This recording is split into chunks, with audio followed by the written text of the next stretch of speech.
Bom, como eu ia dizendo, essa estrutura, esses elementos denticulados, eles se organizam, têm morfologias distintas e ficam em posições diferentes dentro da boca. Tem uma grande variedade, o que facilita a identificação de diferentes espécies.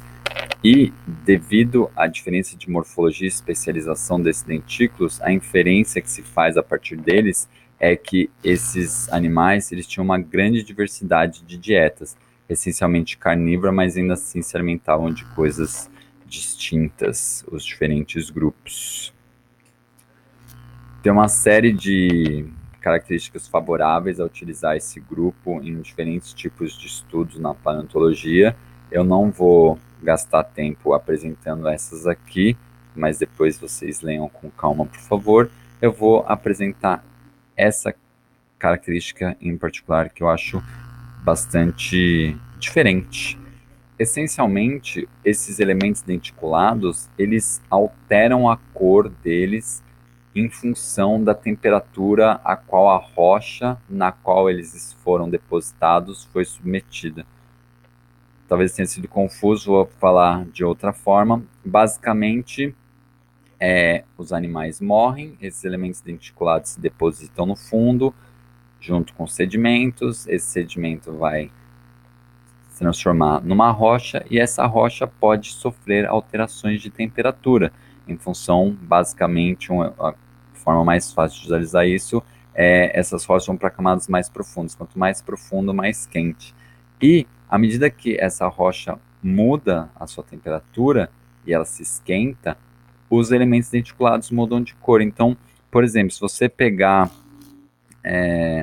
elementos denticulados esbranquiçados, você sabe que essa rocha foi submetida a altas temperaturas. Se você pegar elementos denticulados com essa cor aqui, talvez um marrom avermelhado, ela foi submetida a baixas temperaturas. Então, simplesmente pela coloração desses fósseis, você tem uma ideia do que aconteceu com essa rocha. Isso é interessante por si só, mas também é bastante útil na indústria que trabalha com hidrocarbonetos. Por exemplo, petróleo ele se forma numa faixa de temperatura bastante particular.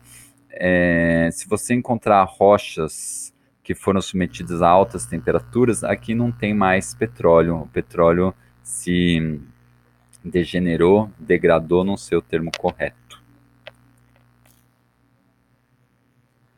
Então, falamos dos conodontes. Agora a gente vai falar de outro grupo bastante importante dentre os peixes agnatos, que são os ostracodermos. Percebam que, de novo, é um grupo que está representado entre aspas, logo não é um grupo monofilético, tem uma diversidade muito grande de formas dentro do grupo, e eu vou falar aqui do padrão geral, eu estou falando da regra e não da exceção.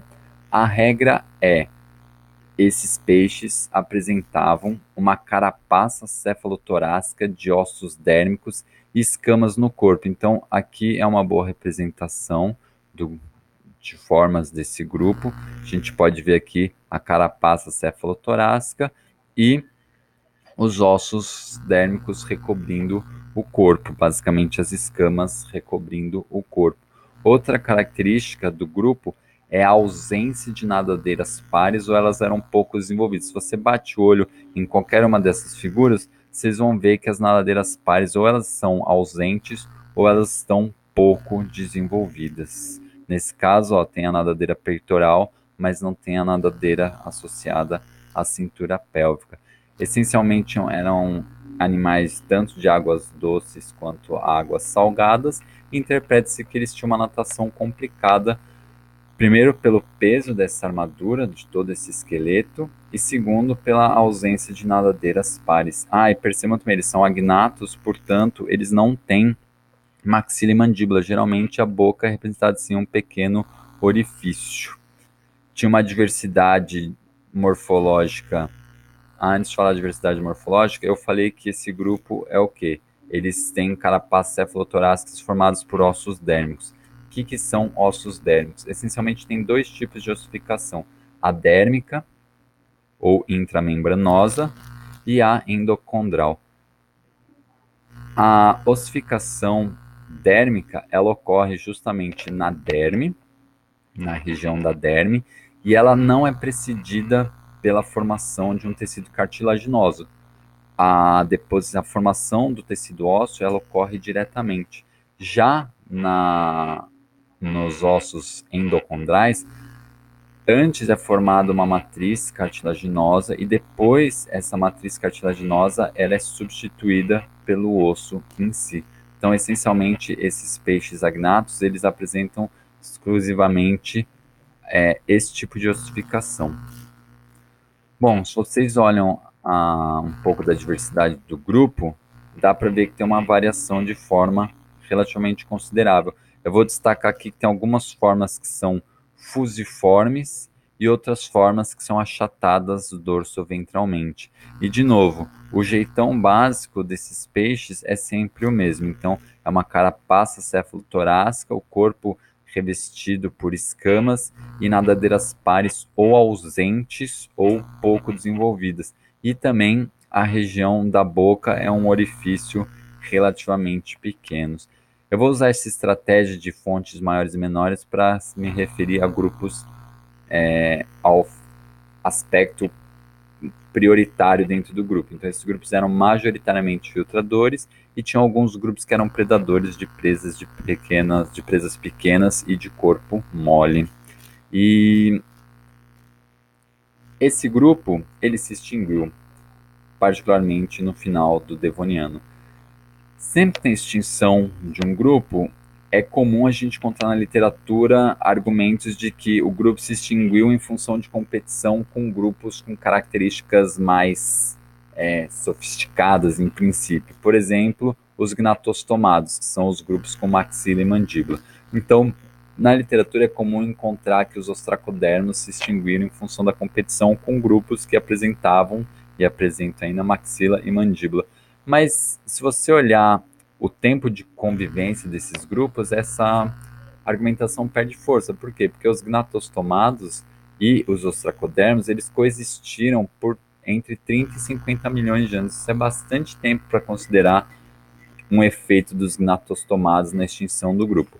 O fato é, eles se extinguiram e ninguém sabe ao certo as causas dessa extinção. No final, no Devoniano inferior, eu não expliquei para vocês ainda, mas existe a nomenclatura inferior, médio e superior. Inferior é a parte inicial de um período, médio é a parte intermediária e superior é a parte final de um período. Teve uma redução de diversidade no Devoniano inferior. Essa redução de diversidade pode estar associada ao rebaixamento do nível do mar, porque com o rebaixamento do nível do mar, repara aqui embaixo nessas imagens, você tem uma mudança dos hábitats disponíveis dentro d'água. Fora d'água também, mas o foco aqui é dentro d'água, enfim. E com isso você teve uma perda de hábitats marinhos costeiros que podem ter contribuído ou causado essa redução de diversidade. Bom, nós falamos dos grupos agnatos extintos e tem dois grupos que ainda são viventes. As feiticeiras, representadas aqui, essencialmente são predadores ou necrófagos, eles sugam presas associadas ao substrato ou eles se alimentam de matéria morta. E uma curiosidade é que eles conseguem absorver matéria orgânica pela pele e brânquias, ou seja, eles não precisam nem abrir a boca para se alimentar. Se você olhar essa imagenzinha aqui, essas feiticeiras elas podem, por exemplo, entrar parcialmente dentro do corpo de um animal em decomposição e só o fato de estar lá dentro já é o suficiente para eles se alimentarem. E é um grupo que também tem um registro fóssil escasso, função de viés preservacional. O outro grupo de peixes agnatos são as lampreias, elas são ectoparasitas, elas têm essa boquinha bastante simpática aqui, cheia desses dentículos, e essencialmente elas utilizam esses dentículos para se acoplarem à lateral das suas presas e elas comem esses pedaços dos animais pouco a pouco. Também tem um registro fóssil escasso. Vou ter que mudar de áudio de vídeo de novo.